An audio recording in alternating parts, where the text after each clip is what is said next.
One fighter pilot asked for British planes, and his single statement turned Germany's second most powerful man into his lifelong enemy. Subscribe now because you're about to go on a lifelong journey of love, hatred, betrayal, and death. The request that started a war. It was summer 1940 when Hermann Göring, second only to Hitler in Nazi Germany, flew to the Pas-de-Calais region of France to meet the top fighter commanders. The Battle of Britain was going on, and Göring wanted to know what his pilots needed to finish off the Royal Air Force, which was all a result of defeat. He went around the room, asking each commander. Most gave standard military answers. More aircraft, best future plans, and an approved agreement. But then he reached out to Galland. Now Galland wasn't in a close-knit, but his answer was different. He said he needed a squadron of Spitfires. Sehr unzusammenhängend übersetzt worden. The room went silent, and Göring's first turn at him immediately ended the meeting, and he stormed out. That same sentence started a fight between one of Germany's best fighters and the man who controlled the entire Nazi Germany and was only second. It would merely destroy Galland's career and ultimate position, right about anything. But who exactly was Adolf Galland, and why did he matter so much while creating such lasting hatred? Adolf Galland was born on March 19, 1912, in Westerhold, a coal mining town in western Germany. He became obsessed with flying as a teenager, which was illegal even though Germany was banned from having a military air force after World War I. By 1932, he enrolled at Lufthansa Commercial Flight School. That's how Germany secretly trained their military pilots by calling them commercial aviators instead of fighter pilots. Galland completed aerobatic training in Wolfsburg and earned his full pilot's license before he turned 21, but his real combat came in Spain back in 1937, where he flew approximately 187 ground attack missions with the Condor Legion during the Spanish Civil War. As commander of the 3rd Group of the 26th Fighter Wing, Galland achieved another... Germany was supporting Franco's nationalist forces, and Galland piloted the Heinkel-Hay 51 biplane, which was a slow, outdated aircraft that was used for bombing and strafing ground targets. He fought enemy aircraft in Spain, but he learned something much more valuable, which was how to create air attacks with ground forces. He took detailed notes on close air support tactics and brought them back to Germany. When Germany invaded Poland on September 1st, 1939, Galland was assigned to ground attack missions again, flying the Henschel H's 123. However, he hated it. Ground attack meant flying low and slow, which was perfect for anti-aircraft targets. He wanted to fly higher in the skies and attack from above. From there, he lobbied his superior constantly for a transfer. By the early 1940s, it finally came through, but what happened next would make him famous and make him the first enemy of the Nazi German government. The Battle of Britain. Galland, after a lot of persuasion, joined the Fighter Wing 27 just in time for Germany's invasion of France. From there, he finally got to fly his favorite Messerschmitt Bf 109, which was the famous single-seat fighter. In May 1940, he recorded the first aerial victories against French and British aircraft. But then came the Battle of Britain, and one of the darkest moments in the life of a fighter pilot. Then came the Battle of Britain.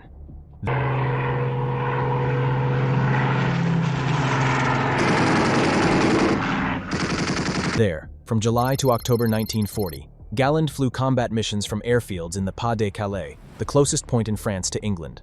His job there was to escort German bombers attacking British cities and fight off RAF fighters who were trying to stop them. What's crazy is that he was exceptionally good at it. Galland got 57 confirmed kills during the Battle of Britain, shooting down 57 enemy aircraft in just 4 months. His approach here was methodical. He flew at the very edge of the Bf 109's field range rather than turning back early. He even studied British formation tactics between missions and had detailed debriefs with his pilots after every engagement in order to figure out what worked and what didn't. In September 1940, he even received the Knight's Cross with oak leaves, which was one of Germany's highest military decorations. He was amongst the Luftwaffe pilots to receive it. Moreover, his photographs even appear on recruitment posters across Germany, and from there he became a national hero. Galland developed a reputation for being unconventional. Since his days in Spain, he had flown with a personal emblem painted beneath his cockpit, which was a cigarette-smoking Mickey Mouse wielding a hatchet. He even had his oxygen mask modified to include a holder for a lit cigar so he could smoke during combat missions at high altitude. When Göring visited the fighter units and asked whether the pilots had considered shooting at enemy pilots descending in a parachute, Galland told him directly that he would consider it murder and would disobey any such order. This was the first time Göring started hating him, but the real break came with this big fire remark. What Galland didn't know was that this single sentence would haunt him for the rest of his wartime life. The controversial request. When Galland asked for a squadron of Spitfires, he wasn't being sarcastic. He was making a serious tactical point that made sense when you look at it. The British submarine Spitfire was the RAF's best fighter, and in many ways, it was even superior to Germany's Bf 109. The Spitfire could turn tighter and had better visibility from the cockpit, and most importantly, didn't have to fly all the way across the English Channel before reaching combat. German fighters were operating at the absolute edge of their fuel range, and they could only spend 10 to 15 minutes over England before needing to turn back or even risking running out of fuel. British fighters could only stay up much longer because they were defending their own territory. Galland had a point here. He said that the RAF had better aircraft and huge technical advantages, and that Germany wasn't losing because its pilots were bad, but that strategic situations made the victory nearly impossible. Göring took that as a personal insult, and if you know anything about Nazi Germany, you know that they had this whole thing that they were the superior race, the most intelligent of species.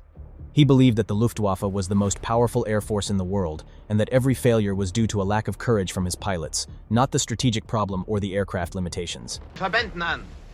Wir könnten unsere Verluste erheblich verringern, wenn wir engeren Jagdschutz hätten, Herr Reichsmarschall. The story spread quickly through the officer corps, and it became one of the most repeated anecdotes of the air war. Göring was never forgiven, and Göring never forgave Galland for it, but the Spitfire incident was just the beginning. The real fight was still ahead. Before we reveal how he had the biggest lift to the highest fall, subscribe to the channel because Adolf Galland's life sounds almost like a fairy tale. It almost was, in many ways. Germany's youngest general. Then came November 1941, when Galland was appointed as the commander of the entire Luftwaffe fighter arm. He was responsible not only for training, but also for operational doctrine for every fighter pilot Germany had ever had. A year later, in November 1942, he was promoted to Major General, making him one of the youngest generals in Germany's entire military history. He was only 30 years old.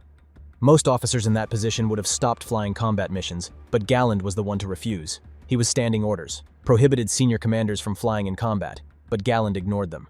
By the end of this war, his personal victory total reached 104 confirmed kills, all on the Western Front. He held Germany's most senior fighter commander position and remained one of the most active combat pilots at the same time, but his real job was administration, and that's where the conflict with Göring intensified even further. Following the heavy bomber losses over England in 1941 and 1942, Göring publicly accused fighter pilots of being cowards. He claimed that they were deliberately failing to protect the bombers and refused any type of characterization in a formal briefing. He argued that the Bf-109's fuel range made close escort physically impossible over certain distances. As he was insisting on it, he said it was producing preventable casualties. This position was technically sound. The argument resolved nothing except producing even more hatred between the two men. But the biggest fight of Galland's career had nothing to do with the RAF. It was about a single aircraft. Me-262 fight. Germany's fighter jet, the Me-262, flew under its own power on July 18, 1942. By late 1943, Galland had test-flown a prototype and immediately recognized what it meant. The Me-262 was a fighter, far better than anything the Allies ever had. It could reach around 540 miles per hour, which was about 140 miles per hour faster than the Allied fighter. It was armed with 30mm cannons that could shred a bomber in a second. It was Galland who believed that the weapon could turn the air war around. He reported to Göring and Hitler that the Me-262 should be deployed immediately as a high-speed interceptor against the Allied bomber formations striking Germany's industry. However, Hitler refused. Hitler wanted an offensive weapon for the anticipated Allied invasion of France. He ordered the Me-262 to be produced primarily as a fast bomber, not a fighter. Galland even argued that this surrendered the aircraft's more decisive advantage, because a jet bomber could carry a small bomb load and couldn't defend itself effectively as a fighter. It could destroy dozens of their own bombers, and, as a fighter, it could destroy dozens of Allied bombers and protect German cities. The argument went nowhere. Hitler's decision delayed the fighter deployment of the Me-262 by months. Galland's frustration was at its breaking point. By autumn 1944, Germany's air defenses were collapsing. Allied bombers were reaching German cities in daylight with minimum losses. Göring continued blaming individual pilots rather than reconsidering the strategy. Galland joined a group of decorated fighter commanders later and submitted a formal document to Göring, where he talked about fighter units being misused in ground attack roles, pilot training being shortened way too much, the Me-262 deployment as a bomber being a strategic disaster, and Göring being ignorant of tactical and technical reality. The twist. From there, Göring summoned the signatories and threatened court-martial proceedings. No formal charges came, probably because the actual prosecuting Germany's most decorated fighter could have ended a public relations disaster. In 1945, Galland was relieved of his command as a general, and he was offered a choice, whether to retire or be a frontline postman. Göring expected him to retire quickly, but what Galland did next changed everything. He chose to fight. Göring had handed Galland what was meant to be his punishment. Galland treated it as an opportunity. Within weeks, a unit of Me-262 jet-based, initially at Brandenburg, before relocating to Munich, was getting assembled. The JV-44 attracted the most experienced sideline pilots in the Luftwaffe. It flew its first operation in 1945, and the conditions were difficult from start to finish. Allied air forces attacked German airfields continuously, fuel supplies were destroyed, and the Me-262 required careful handling. Allied Air Force units attacked pilots and adapted quickly, positioning about German jet airfields to attack the Me-262s during their takeoff. But despite these pressures, the unit achieved great results. The JV-44 targeted American bomber formations over Bavaria using high-speed rockets. Galland continued flying throughout, leading missions and adding to his personal victory total as Germany collapsed around him. Finally, in April 1945, his Me-262 was hit in combat, and he was shot down by a P-47 Thunderbolt while crash landing with a wounded knee. American troops were days away. He discharged himself from the hospital and drafted a note to General Eisenhower requesting separate surrender terms for the JV-44. The remaining Me-262s were also destroyed on the ground before American forces attacked. The war was over, but Galland's story wasn't. He surrendered to American forces near Salzburg in May 1945, and the officers who processed him knew exactly the kind of person he was. He spent months being questioned about the Me-262 tactics, jet propulsion systems, and the decision that shaped the war. It was in 1946 that Göring decided to take his own life by drinking cyanide, and that life for Galland started looking somewhat good. His life in Argentina was quite good.